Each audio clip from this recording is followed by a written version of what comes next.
이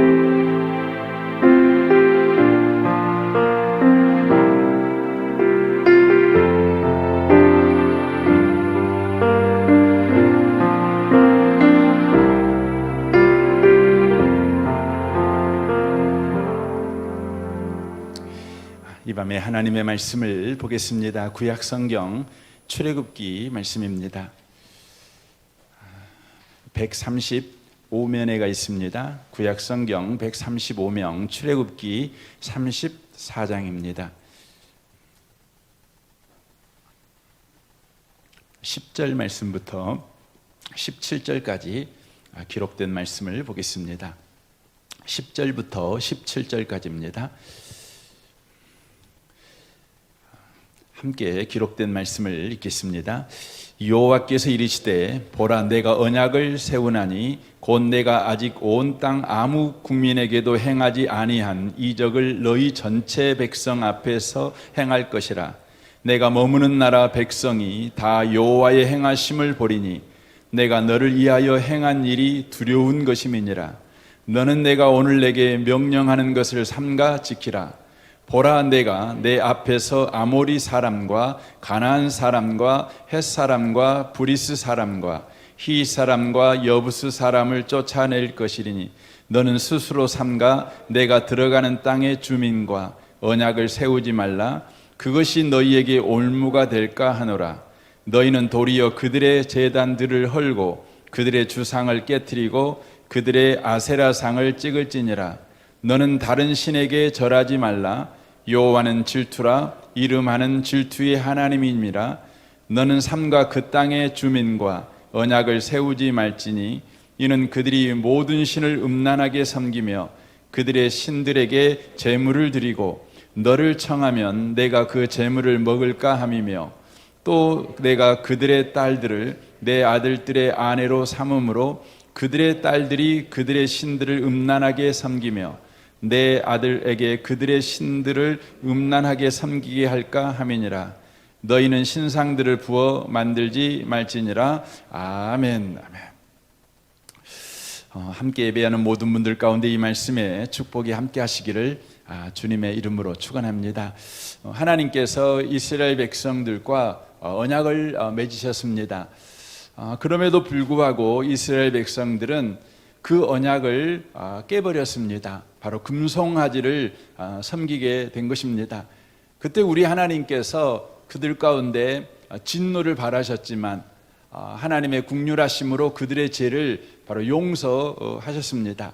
우리는 이 앞주에 용서하시는 하나님 앞에 모세가 엎드려 기도하는 내용을 우리가 다뤘습니다. 8절을 보십시오. 모세가 급히 땅에 엎드려 경배하며 이르되 주여 내가 주께 은총을 입었거든 오나건대 주는 우리와 동행하옵소서. 이는 목이 뻣뻣한 백성이니이다. 우리의 악과 죄를 사하시고 우리를 주의 기업으로 삼으소서라고 기도하고 있습니다. 하나님이 용서해 주겠다고 말씀하실 때 하나님 너무너무 감사합니다. 다시는 우리가 잘못하지 않겠습니다. 이렇게 모세가 고백하는 것이 아니라 하나님이 용서해 주셔서 너무너무 감사하지만 하나님이 용서해 주신다고 해서 우리가 또 잘못을 안 저지를 사람들이 아닙니다. 우리는 목이 뻣뻣한 사람들입니다. 우리는 용서해 줘도 또 죄를 짓는 사람들입니다. 그러니 주님, 우리와 함께 해 주십시오. 우리를 주님께서 다스려 주십시오. 주님이 없으면 우리가 용서를 받으나 은혜를 받지 않으나 용서를 받지 않으나 매 한 가지입니다. 주님이 함께 해주시고 주님이 다스려 주셔야 합니다. 이렇게 기도하고 있는 것입니다. 저와 여러분이 이 모세의 기도를 우리의 삶에서 평생 놓치지 않는 기도가 꼭 돼야 합니다. 우리는 뭔가를 잘못하면 하나님 앞에 나아가서 주님 용서해 주세요. 용서만 해주신다면 다시는 우리가 그런 죄를 짓지 않겠습니다. 이렇게 호언장담을 합니다. 그것은 우리가 어떤 존재인지를 이해하지 못한 데에서 나온 어리석은 기도입니다.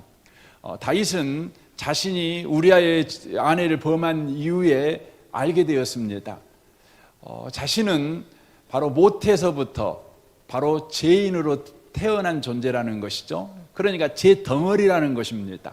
하나님이 아무리 용서해 줘도 또 죄를 지을 수밖에 없는, 하나님이 함께해 주지 아니한다면 또 죄를 지을 수밖에 없는 그런 존재라는 것을 그가 알고 고백하는 것이죠.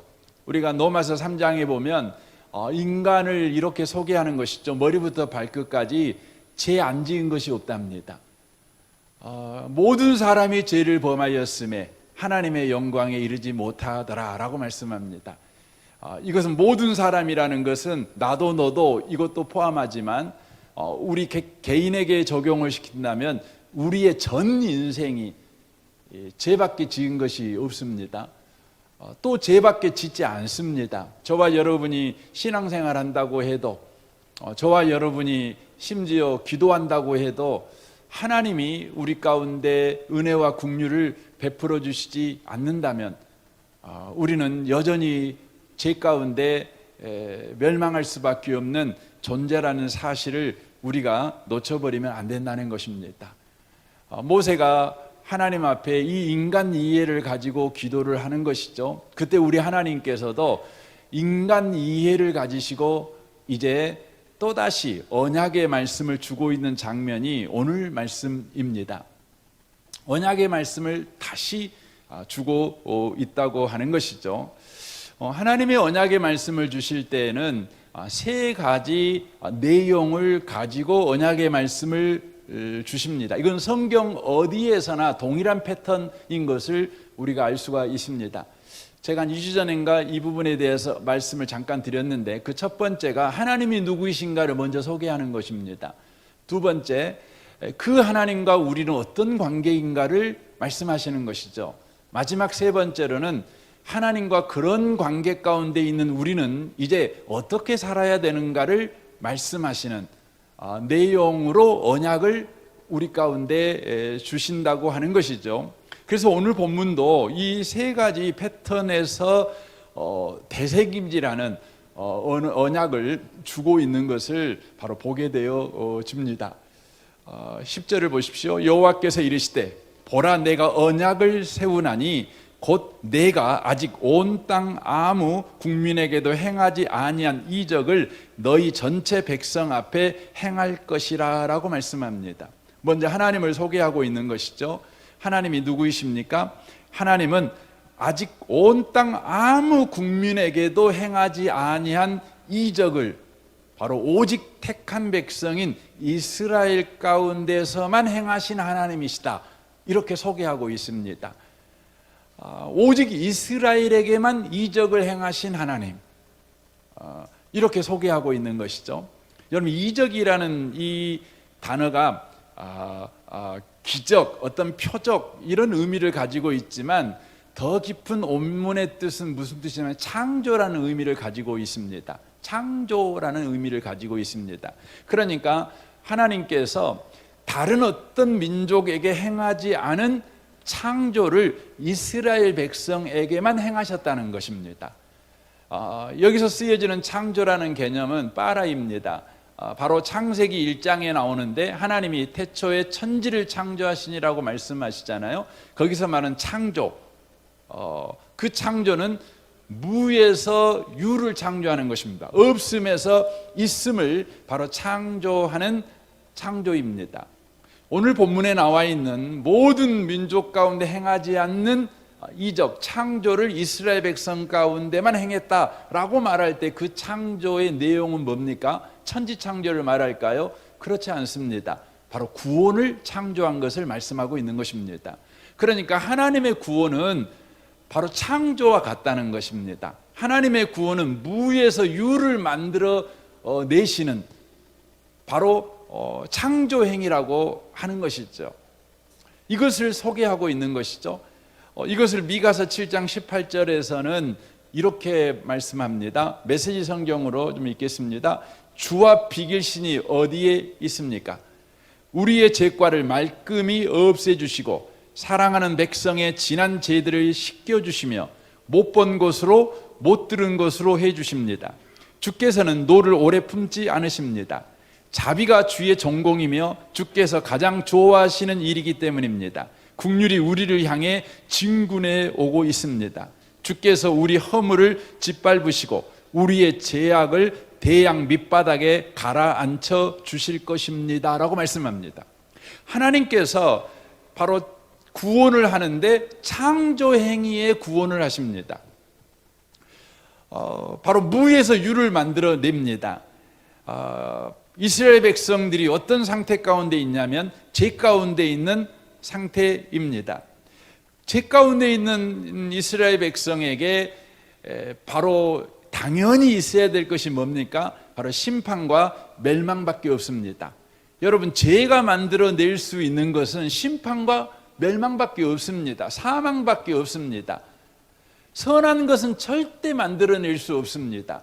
그러므로 죄가 있다, 그 말은 그곳에 생명이 없다, 그곳에 소망이 없다, 그곳에 구원이 없다, 이런 의미의 말이 되는 것입니다. 그런데 주와 비길 신이 어디 있습니까? 이렇게 미가 선지자가 지금 고백하고 있는 것이죠. 세상의 모든 신들은 행한 대로 갚습니다. 그러니까 죄진 사람한테는 벌을 주고 선한 일을 한 사람한테는 여러분 상을 주는 게 세상 신이라고 사람들은 생각하지요. 그래서 우상은 늘 잘한 사람한테는 복 주고 못한 사람한테는 벌 주는 것이죠. 이게 인간응보입니다. 여러분, 그래서 범신론, 이 세상에 신들이 가득하지 않습니까? 또 다신론, 범신론, 다신론, 또 이슬람의 신들도 전부 다 뭐냐면 다 인과응보입니다. 심는 대로 거두는 것입니다. 그런데 우리 하나님은 그 신들과 다릅니다. 뭐가 다릅니까? 죄가 있는 곳에 있을 수 없는 구원을 창조해 버리셨습니다. 어떻게 창조해 버렸습니까? 죄가 있는 곳에 은혜와 긍휼로, 여기에 참 놀라운 표현, 이 표현이 너무 좋아서 제가 메시지 성경을 썼는데, 우리를 향해 진군해 온다는 겁니다. 진군해 와요. 군대가 도시를 정복하기 위해서 진군해 오는 것이죠. 군대가 몰려올 때에는 그 어떤 것도 군대의 진군을 막을 수 없는 것이죠. 국률이 바로 멸망을 파괴해버리고, 국률이 심판을 파괴해버리고, 이 국률이 바로 사망을 파괴해버리고, 절망을 파괴해버리고, 바로 구원을 그 도시에 꽂기 위해서, 바로 구원의 깃발을 꽂기 위해서 국률이 진군해 온다는 것이죠. 우리 하나님께서 은혜와 국률로 무기를 삼아서 죄가 있는 곳에 도무지 있을 수 없는, 죄가 절대 만들어낼 수 없는 구원을 바로 창조해 버리셨다는 것이에요. 이 하나님이라는 것이죠. 이스라엘 민족이 의롭기 때문에 구원한 게 아니죠. 이스라엘 민족이 다른 민족들과 다르게 착했기 때문에 그들에게 은혜와 긍휼로 바로 구원이 없는 그 민족 가운데 구원을 창조하신 것이 아니죠. 그들은 멸망밖에 만들어낼 수 없고 심판밖에 만들어낼 수밖에 없는 그런 인생을 사는 사람들이었다는 겁니다. 그런데 우리 하나님께서 그들 가운데 은혜와 긍휼로 바로 구원을 창조해 버리셨다는 거예요. 여러분, 이 하나님을 찬양하시길 바랍니다. 저와 여러분의 인생에 우리 하나님께서 없는 구원을 창조해 버리신 겁니다. 없는 희망을 창조해 버리신 것입니다. 무엇으로요? 은혜와 긍휼로요. 바로 이 은혜와 긍휼이 어떻게 역사 속에서 구체화되었습니까? 요한일서 4장을 보십시오. 하나님의 사랑이 우리에게 이렇게 나타난 바 되었으니, 여러분, 하나님의 사랑, 이 사랑은 굉장히 추상적인 것입니다. 근데 그 사랑이 구체화된 게 뭐냐면 은혜와 긍휼입니다. 우리에게 나타난 바 되었으니 하나님이 자기의 독생자를 세상에 보내심은 그로 말미암아 우리를 살리려 하심이라. 사랑은 여기 있으니 우리가 하나님을 사랑한 것이 아니요 하나님이 우리를 사랑하사 우리 죄를 속하기 위하여 화목제물로 그 아들을 보내셨음이니라 라고 말씀합니다. 우리가 하나님을 사랑한 것이 아닙니다. 하나님이 우리를 사랑하셨습니다. 우리에게는 사랑이 없었습니다. 그런데 우리 하나님께서 사랑을 가지고 우리 인생에 바로 진군을 해 들어오신 것입니다. 우리 인생에 바로 침노하신 것입니다. 그리하여서 무슨 일을 만들어낸 겁니까? 구원을 만들어낸 겁니다. 그런데 그 사랑의 실체가 뭡니까? 역사 속에서 드러난 사랑의 실체가 뭡니까? 바로 예수님, 자기 아들을 우리를 위해 십자가에 화목제물로 바로 죽이신 것입니다. 그렇게 함으로 말미암아서 하나님과 우리 관계는 정상화되었습니다. 우리는 구원을 받았습니다. 그리고 우리는 어떻게 되었죠? 우리는 새로운 신분을 가진 자, 택함 받은 자, 구원받은 자, 우리가 그렇게 된 것입니다. 여러분, 구원이 뭡니까? 새로운 신분을 소유한 자가 되었다는 거예요. 이것이 중요한 것입니다. 하나님의 자녀가 되었다는 것이죠. 이게 하나님과 관계가 정상화되었다는 것 아니겠습니까? 여러분, 우리가 하나님과 관계가 정상화되었다, 새로운 신분을 소유했다, 하나님의 자녀가 되었다, 여러분, 그게 무슨 의미입니까? 로마서 8장 1절 2절을 보십시오. 그러므로 이제 그리스도 예수 안에 있는 자에게는 결코 정죄함이 없나니 이는 그리스도 예수 안에 있는 생명의 성령의 법이 죄와 사망의 법에서 너를 해방하였음이니라 라고 말씀합니다. 여러분과 제가 구원받았다, 새로운 신분이 되었다, 하나님의 자녀가 되었다, 그것은 예수 안에 있다, 이 의미죠.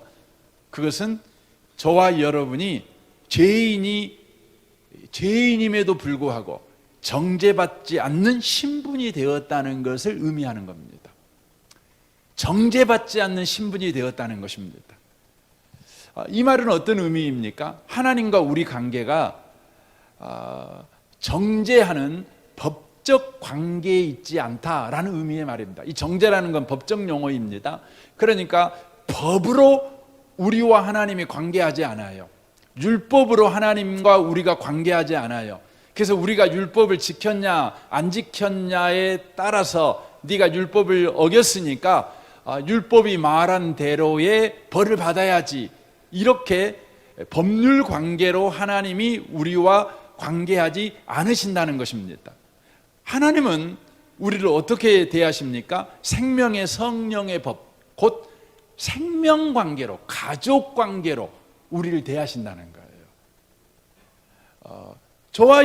저와 하나님, 우리와 하나님과의 관계는 이제 법적 관계가 아니라 가족 관계예요.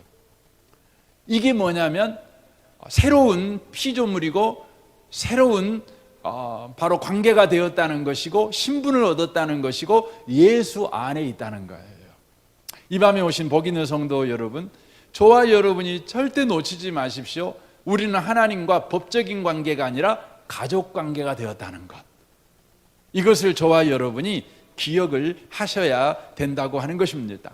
우리가 예수를 믿고 난 후에 놀라는 것들이 참 많이 있어요. 그런데 그 중에 우리를 놀라게 하는 것이 있습니다. 여기서 놀란다는 것은 기뻐서 놀란다는 것보다는 낙심케 하는 것에서 놀란다는 측면입니다. 우리가 기대했던 일이 안 일어남으로 인하여 오는 놀라는 일입니다. 그게 뭐냐면 우리가 예수를 믿으면 우리에게는 이런 기대가 있어요. 내 행동이 좀 바뀔 거라는 기대가 있어요. 내가 좀 성격도 좀 바뀔 거라는 기대가 있습니다. 그런데요, 예수를 믿고 난 이후에 저와 여러분의 기대만큼 우리가 딱히 변하지 않는다는 겁니다. 못난 짓을 여전히 하고 삽니다. 그렇습니다. 그러니까 우리가 그 최고로 좀 그래도 그리스도인다운 모습을 보일 때는 아마 예배드릴 때 아닐까, 예배드릴 때도 찬양할 때 아닐까, 이런 생각이 듭니다. 우리가 찬양할 때 보면 정말 신령하게 찬양하신 분들 많잖아요. 손을 들면서 찬양하고 그 은혜에 취해서 찬양하고 그러잖아요. 그런데요, 예배 끝나고 우리의 일상생활을 보면 그렇게 은혜롭게 찬양했던 분이 어디 가버리고요. 똑같아요, 그냥요. 똑같아요. 노래방에서 노래한 사람이나 교회에서 찬양하는 사람이나 별반 다른 것이 없어요. 수준의 변화가 없는 것을 우리가 봅니다. 그러나 저와 여러분이 놓치면 안 돼요. 예수를 믿고 난 이후에 우리의 삶에 행위의 변화가 없고 수준의 변화가 없을지라도 우리의 삶에 확연한 변화가 있습니다. 그 변화가 뭐냐면 우리의 신분이 변화됐다는 거예요. 우리의 운명이 변화됐다는 거예요. 우리를 대하시는 하나님과의 관계가 변화됐다는 거예요. 아니, 우리를 대하시는 하나님의 태도가 바뀌어버렸다는 거예요. 그래서 하나님께서는 저와 여러분을 대하실 때 어떻게 대하십니까? 우리의 행위를 따라서 우리를 대하지 않아요. 어떻게 대하시죠? 생명록에 기록되어 있는 바로 가족, 이 호적에 기록되어 있는 그것을 보시며 우리를 대하신다는 거예요. 그래서 저와 여러분이 인생을 살아가면서 잘 행동할 수도 있고 못난 행동을 할 수도 있습니다. 우리는 못난 행동할 때 회개해야죠. 당연합니다. 그럼에도 불구하고 우리가 못난 행동을 한 이후에 과도하게 절망하고 과도하게 자책해서는 안 됩니다. 우리 그리스도인들 가운데 과도하게 자책하시는 분들이 계셔요. 과도하게 부끄럽게 생각하시는 분이 계셔요. 저와 여러분의 신분과 운명과 하나님이 우리를 대하시는 태도가 달라졌다는 것을 우리가 늘 기억하셔야 돼요. 어떻게 달라져 버렸습니까? 로마서 8장 28절 이렇게 말하죠. 27절부터 볼까요? 마음을 살피신 이가 성령의 생각을 안 하니 이는 성령이 하나님의 뜻대로 성도를 위하여 강구하심이라. 우리가 연약할 때에도 어떤 일이 벌어지면 우리가 연약할 때 우리는 낙심하죠. 아니, 우리가 연약한 행동을 계속할 수 있습니다. 하지만 우리의 신분과 운명과 지위가 바뀌다 보니 어떤 일이 벌어지냐면 우리를 위해서 그때에 성령께서 강구하신다는 거예요. 성령께서 우리를 심판해 버리거나 우리를 애면해 버리지 아니하시고 우리를 위해서 기도하신다는 거죠. 꼭 어머니들하고 같은 거 아닙니까? 어머니들이 그러지 않습니까? 우리 옛날 어머니들 보시면 못나면 그 자녀를 위해서 더 기도하죠. 못난 자식이 있으면 그 어머니들 거의 철회하십니다. 거의 새벽 기도하십니다. 더 기도하십니다. 더 엎드립니다. 그 못난 자식이 없으면 안 하실 수도 있는데 우리 그랬던 것 같아요. 우리 부모님들 그러셨던 것 같아요. 그 옛날에 마룻바닥이 너무너무 추웠잖아요. 저도 생각나는 것인데 그냥 옛날에는 교회도 마룻바닥이었던 기억이 납니다. 너무너무 차가웠어요. 그런데 이제 한 중앙에다가 그 톱밥을 떼지 않습니까? 톱밥을 이렇게 떼면 가운데 이렇게 가시는 분들은 너무 더워가지고 덥잖아요. 뜨겁잖아요. 그러니까 점점 멀어지죠. 멀어지면 또 금방 춥잖아요. 근데 그렇게 그 신앙생활을 했던 것 같아요.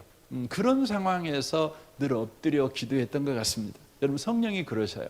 왜 그럴까요? 왜 어머니들은 못난 자식을 위해서 그렇게 밤새고 기도합니까? 가족이니까, 자식이니까 그러는 거죠. 다른 이유가 없어요. 거기에 의해서 뭔 합리적이고 논리적이고 이해득실을 따지는 어떤 것을 찾으면 없어요. 다만 내 핏줄이니까 그런 겁니다. 여러분, 성령이 왜 우리를 기도할까요? 어떤 이해관계가 있어서 그럴까요? 여러분, 성령의 핏줄이니까 그럽니다.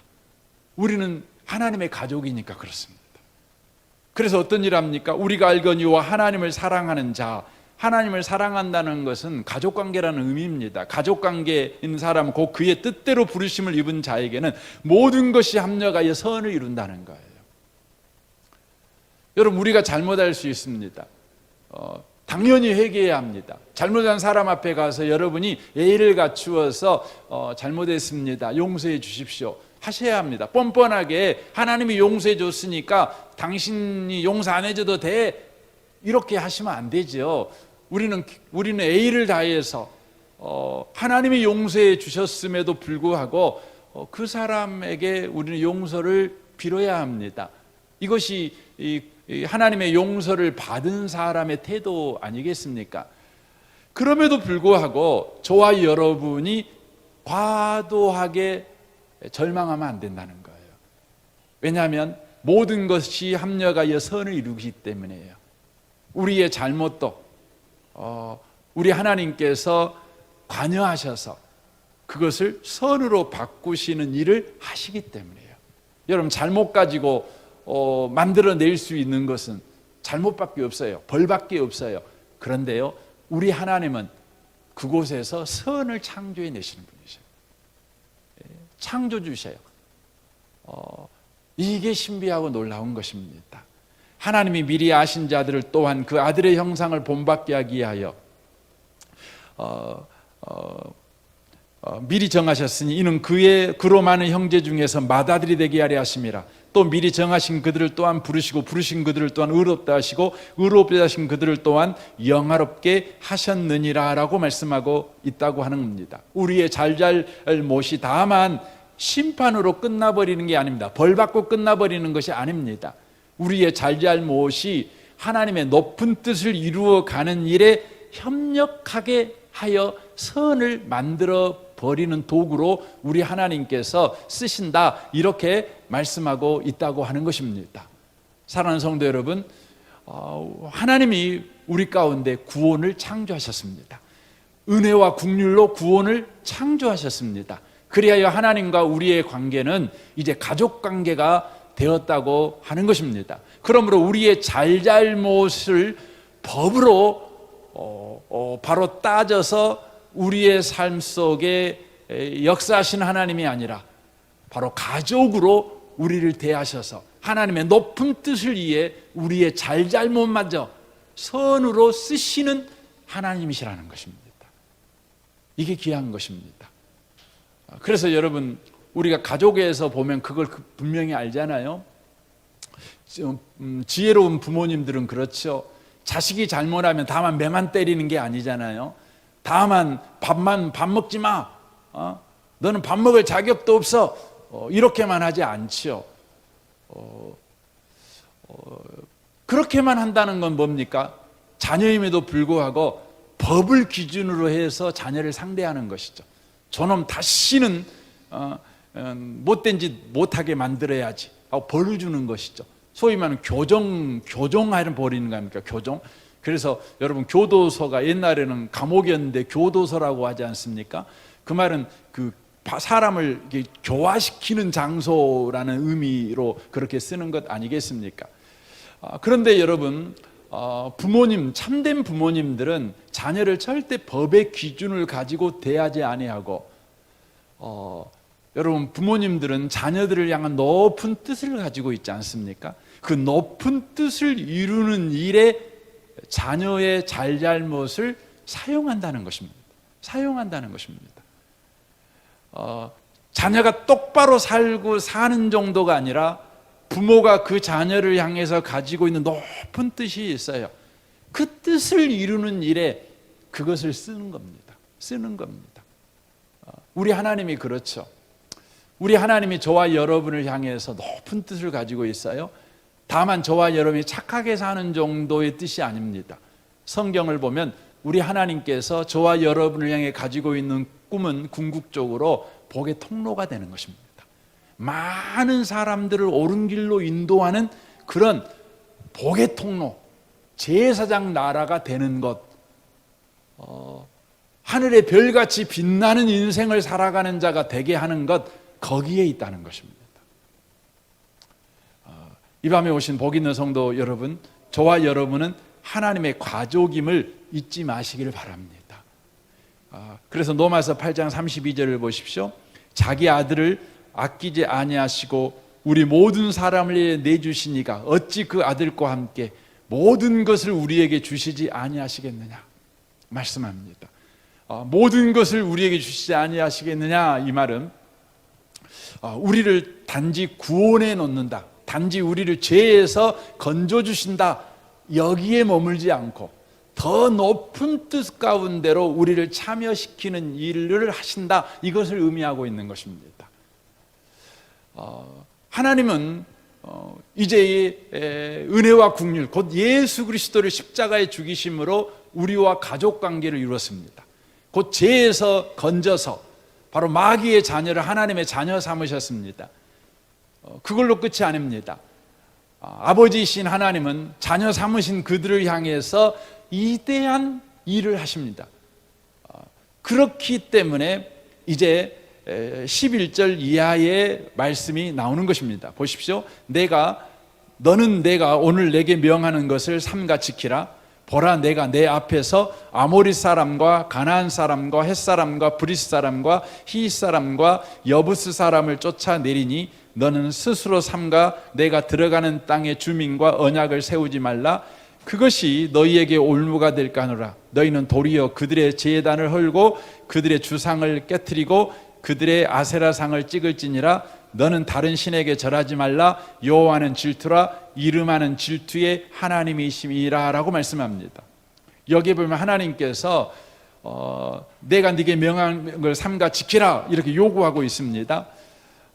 그리고 주의 언약을 들어가서 주민들과 땅의 주민들과 언약을 세우지 말라 이렇게 말씀하고 있죠. 또 다른 신에게 절하지 말라 이 요구를 하고 있습니다. 왜 이 요구를 합니까? 앞에 전제되어 있는 거예요. 너는 이제 하나님과 가족관계야. 여러분, 가족관계는요 절대 어떤 상황에서도 깨질 수 없는 견고한 관계입니다. 깨질 수 없는 견고한 관계이기 때문에 내가 너에게 요구한다. 뭘 요구하느냐? 너는 내 말을 지켜라. 너는 우상 숭배하지 말아라. 이렇게 요구하고 있는 것입니다.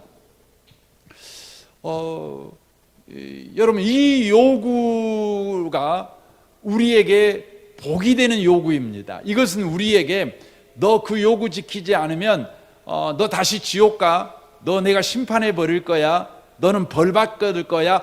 이런 의미의 말이 아닙니다. 그러니까 하나님과의 너와의 관계는 깨트릴 수 없는 견고한 관계이고 가족 관계다. 하나님과 자녀 관계다. 하나님은 너의 아버지고 너는 그의 자녀된 관계다. 그 자녀된 관계이기 때문에 내가 너에게 이걸 요구한다.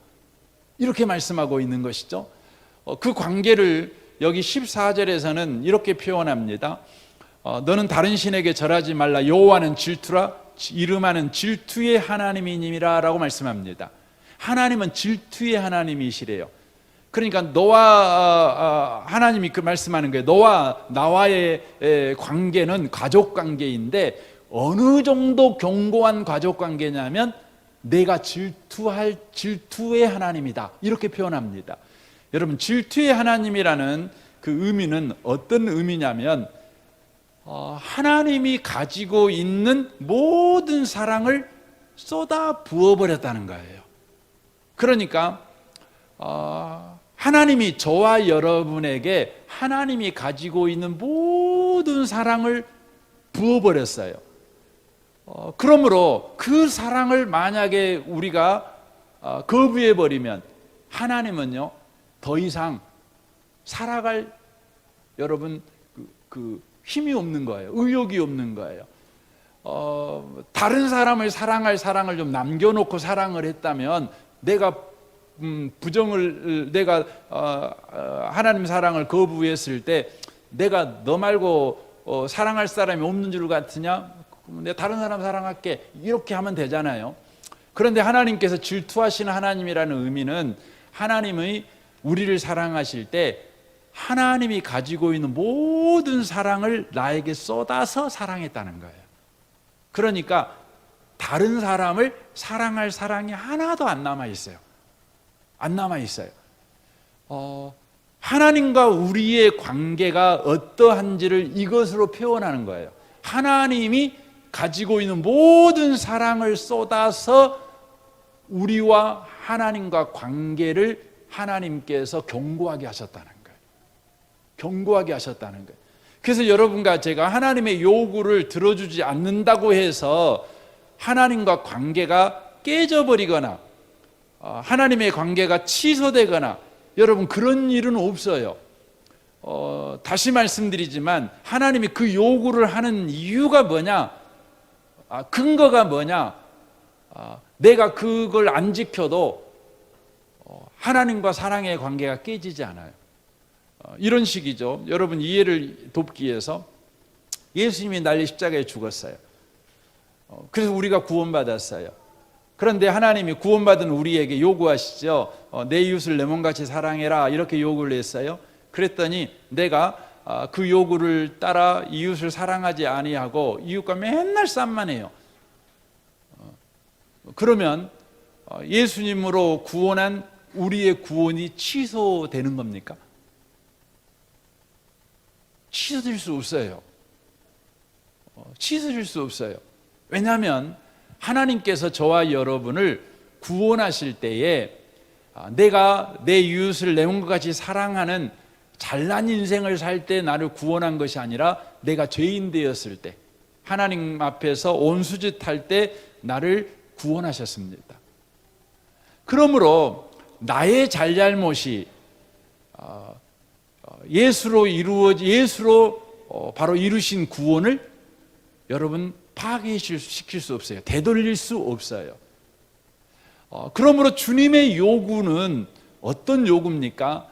견고한 하나님과의 관계를 근거로 해서 우리에게 요구하는 거예요. 요구하는 거예요. 우리가 신앙생활 할 때요, 이런 어려움이 좀 있어요. 어떤 어려움이 있냐면, 하루에 기도를 몇 시간 해야 되나? 내가 하루에 성경을 몇 장씩 읽어야 하나님과 관계를 내가 풍성히 할 수 있는가? 유지할 수 있는가? 이 부분에 대한 어려움이 있어요. 여러분 몇 시간씩 기도해야 하나님과의 관계가 유지될까요? 여러분 성경을 하루에 몇 장씩 봐야 하나님과 관계가 여러분 유지될까요? 어떤 분은 그래요. 성경에 보니까 예수님께서 겟세마네 동산에서 1시간도 기도할 수 없더냐. 그러니까 최소한 하루에 1시간은 기도해야 된다. 그래야 하나님과 관계가, 친밀한 관계가 유지될 수 있어. 이렇게 말씀하시는 분이 계시죠. 또 어떤 분은 성경을 하루에 10장씩은 읽어야지, 그래서 1년에 1독은 해야지 하나님과 관계가 유지돼, 이렇게 말을 합니다. 여러분 성경 읽으셔야 합니다. 기도하셔야 합니다. 너무너무 귀한 것이죠. 중요한 것입니다. 하지만 여러분과 제가 속으면 안 돼요. 우리가 기도를 몇 시간을 해야 하나님과 관계가 유지되는 건 아니에요. 성경을 몇 장씩 읽어야 하나님과의 관계가 유지되는 것이 아니에요. 하나님과의 관계는 오직 예수님으로만 유지되는 거예요. 오직 예수님으로만 하나님과 관계가 성립되었고 하나님과의 관계가 유지되는 거예요. 그래서 우리가 기도한다, 예배드린다, 성경을 읽는다, 이것은 하나님과의 관계를 형성하고 하나님과의 관계를 유지하기 위해서가 아니에요. 왜 우리가 기도하는가? 그것은 기도를 하나님과 관계를 통해서 하나님을 아버지라고 부르는 기도 그 자체가 우리에게 복이 되기 때문에 기도하는 거예요. 하나님이 예수님으로 인하여서 하나님을 우리가 아버지라고 부를 수 있는 관계를 만들어 주셨어요. 만들어 주신 거예요.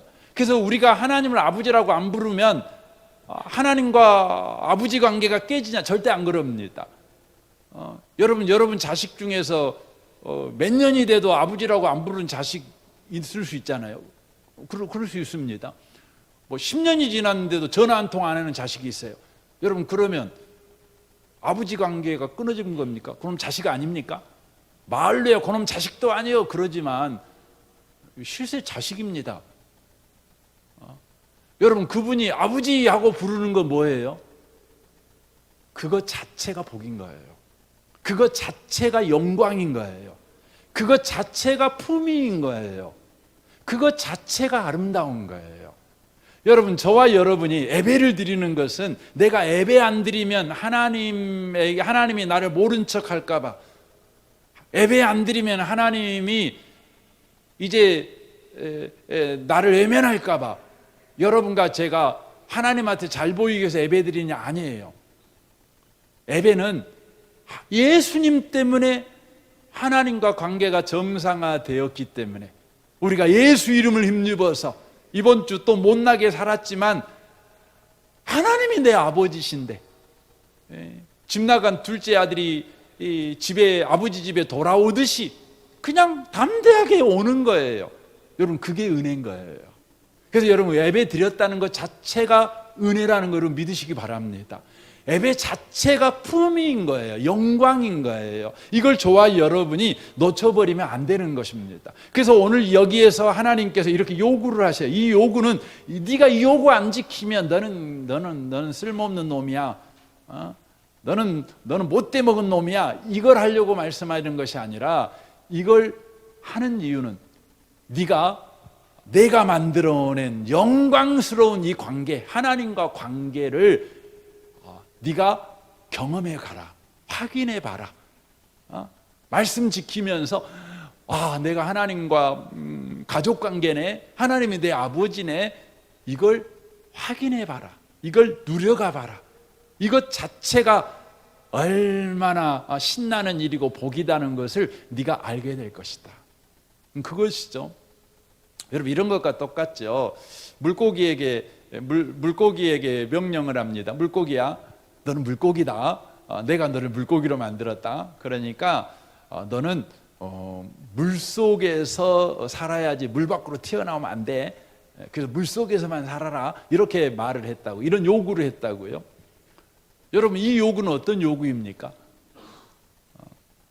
바로 물고기의 정체성을 가르쳐 주는 거예요. 물고기의 신분을 가르쳐 주는 거예요. 물고기가 물에서 놓을 때 뭡니까? 그것 자체가 복이죠. 그것 자체가 생명을 얻고 더 풍성히 얻는 행위예요. 그것 자체가 여러분 아름다움인 거예요. 여러분, 물고기가 그 생선판에 이렇게 자판에 여부러져 갖고 있는 걸 보고 아름답다고 말합니까? 먹음직스럽다 그러겠지만은 아름답다고 하진 않아요. 근데 여러분, 수족관에 물고기가 물속에서 막 헤엄치고 다니고 이렇게 뻔히 봐보고 있으세요? 여러분, 물멍이라고 그러잖아요. 멍하게 막 보고 있어 보세요. 되게 아름답습니다. 멋있습니다. 참 놀랍지 않아요? 여러분, 이 악한 세대에서 주님이 우리에게 요구합니다. 너는 예수 믿는 사람이야. 예수 믿는 사람이야. 먹고 살기 힘든 이 세상에서 주님이 말씀합니다. 넌 주일날은 너 쉬어도 돼. 주일날은 쉬고 너 나한테 와라. 가서 예배 드려라. 이렇게 요구를 해요. 세상 사람들이 이해가 안 되는 거예요. 이해가 안 되는 거예요. 근데 하나님의 가족들인 저와 여러분은 예배에 오지요. 물속에 물고기가 헤엄을 치듯이 은혜 예배 속에 들어오는 것이죠. 그게 뭡니까? 아름다움인 거예요. 그것 자체가 영광인 거예요. 그것 자체가 생명을 얻고 풍성히 얻는 것입니다. 저는 이곳에 계신 복 있는 분들이 복 받으려고 예배에 나오지 마시고 예배를 누리려고 예배에 나오십시오. 여러분, 기도해갖고 뭔가 복 받으려고 하기 이전에 기도 자체의 은혜를 누리십시오. 얼마나 놀랍습니까? 하나님 아버지 할 때 여러분, 어떻게 여러분, 저는 종종 그런 생각합니다. 저는 사실 아버지가 안 계시잖아요. 그 아버지 안 계시니까 참 애로울 때 되게 많아요. 저는 고아가 빨리 됐으니까. 저희 어머니도 빨리 돌아가시고, 그래서 저는 32살 때부터 이제 고아로 이제 살았잖아요. 그러니까 되게 애롭더라고요. 힘들 때 많습니다. 근데 너무 감사해요. 내가 하나님 아버지 부를 때요, 얼마나 안도감이 된지 몰라요. 얼마나 위로가 된지 몰라요. 나에겐 아버지가 있잖아요. 그것도 언제든지 부를 수 있는 아버지가 있잖아요. 내가 기도를 유창하게 하냐, 10시간 하냐, 20시간 하냐, 그것과 상관없이 내 기도가 응답되냐 안 되냐, 그것을 떠나서 내가 아버지라고 부르는 이 영광, 이 복, 너무 놀라운 것입니다. 지금 하나님께서 다시 이스라엘 백성과 언약을 세우는 겁니다. 그러면서 말씀하는 겁니다. 나는 하나님이다. 나는 구원을 창조하는 하나님이다. 없는 것, 없는 구원을 너의 인생에 만들어내신 하나님이다. 그리하여 너와 나의 관계는 가족관계다. 가족관계다. 너는 가족관계야. 법관계가 아니야. 가족관계야. 그렇습니다. 가족관계입니다. 그래서 이제 어떻게 삽니까? 어떻게 삽니까? 어떻게 살라고 하나 요구하시죠. 이렇게 살아. 이렇게 살아. 요구하십니다. 그 요구는 우리에게 영광스럽게 살아가는 것입니다. 그 요구 자체가 우리를 품위 있는 인생으로 초대하는 것입니다. 여러분, 예수 믿는 사람이 기도하고 살고, 예배하고 살고, 찬양하고 살고, 여러분 전도하고 살고, 감사하고 살고, 여러분 기뻐하고 살고, 이게 여러분 품이 있는 겁니다. 이게 멋있는 겁니다. 용서하고 살고, 이게 여러분 멋있는 겁니다. 이게 능력인 겁니다. 우리 주님께서 오늘 우리에게 이렇게 말씀하고 있는 겁니다. 우리 은혜의 복음 교회가 바로 이런 능력과 영광과 아름다움과 품위를 가진 그런 하나님의 가족된 삶을 여전히 살아내는 저와 여러분의 삶이 되시기를 주님의 이름으로 축원합니다. 아멘. 우리 같이 기도하겠습니다.